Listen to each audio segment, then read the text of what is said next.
During the past several years, the fire service has benefited from NIST and UL's research on how fires develop in enclosed structures. They have taught us about how fast fires progress and how much energy is released when modern materials burn. We have learned the importance of controlling the fire by limiting the available oxygen. This research has resulted in significant changes to how we fight fires. Like many fire departments around the country, including FDNY, Los Angeles County Fire Department is changing how we approach enclosed structure fires to be consistent with this new research. All of these changes are to prevent flashover conditions from developing. We're changing a very old tradition of fire attack, where we don't flow water until at the seat of the fire. Now we are saying that it's okay to flow water above you into the smoke, which we know is fuel. This will cool the space around you. Also, by controlling the entry door, we limit the amount of fresh air that enters the building, thereby limiting the fire's growth. UL studies have shown this to be very effective in reducing temperatures and decreasing the potential of flashover. The first arriving engine to a structure fire has a lot of work to do in a short amount of time, especially if you're at scene with a 3-person crew. If you are arriving with a 4-person crew, one firefighter will be assigned door control, while the other firefighter and captain advance the line.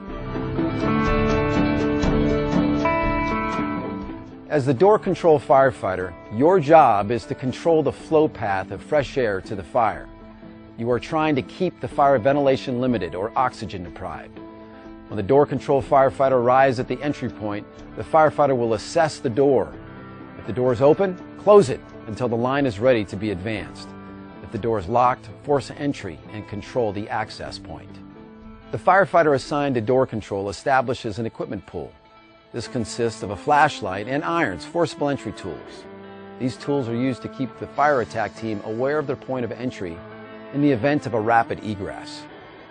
You do this by placing the flashlight inside the door and using a tool to sound.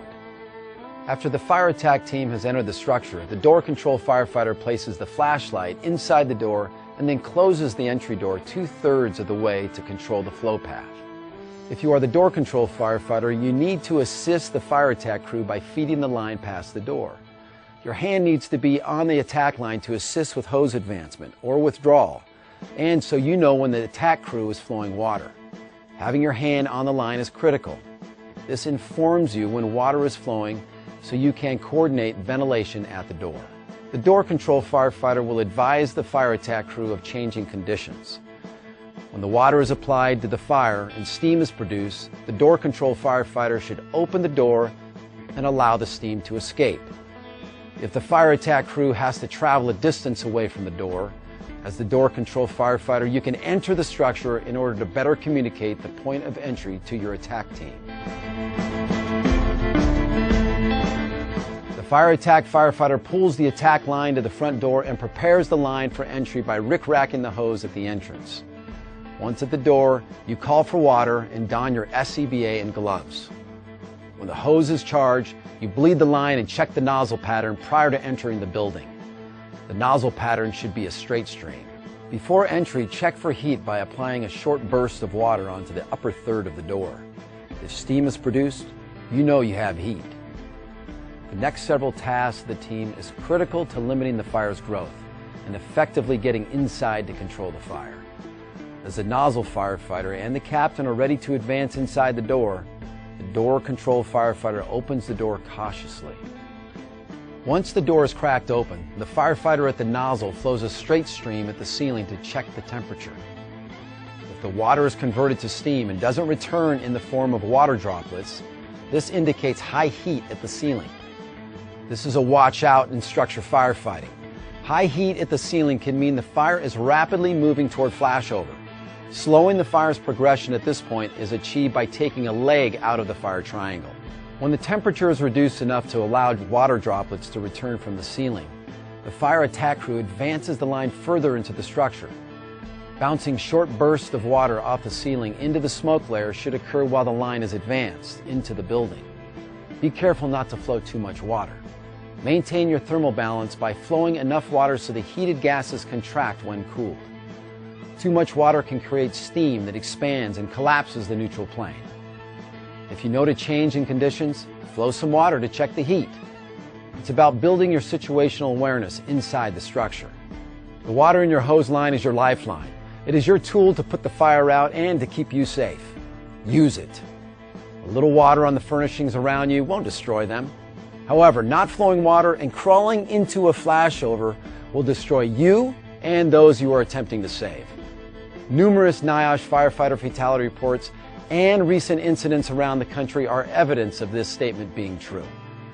If a thermal imaging camera is available, the captain or any other member who has the tic should monitor the temperature from floor to ceiling. If you're arriving with a 3-person engine, the captain will initiate door control. The captain will bring the irons and a flashlight to the entry. As a captain, you will also bring the thermal imaging camera if it's available. As the crew approaches the door, you must keep your eyes on the smoke. Smoke conditions can indicate where the fire is located and what is burning, and even the stage that it's in. This is critical information for the entry team. If the door is open and conditions indicate the fire is ventilation limited and wanting air to grow, limit the fire's growth by shutting the door.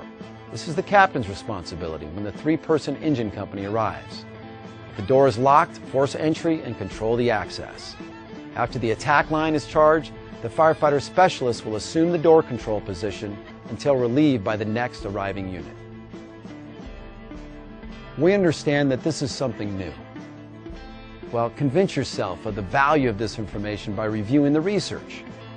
And refer to the hands-on drill plan posted in Blackboard.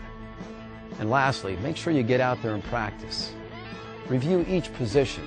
Get several repetitions in door control and advancing that line into an enclosed structure fire. And finally, if you have any questions, give us a call in training.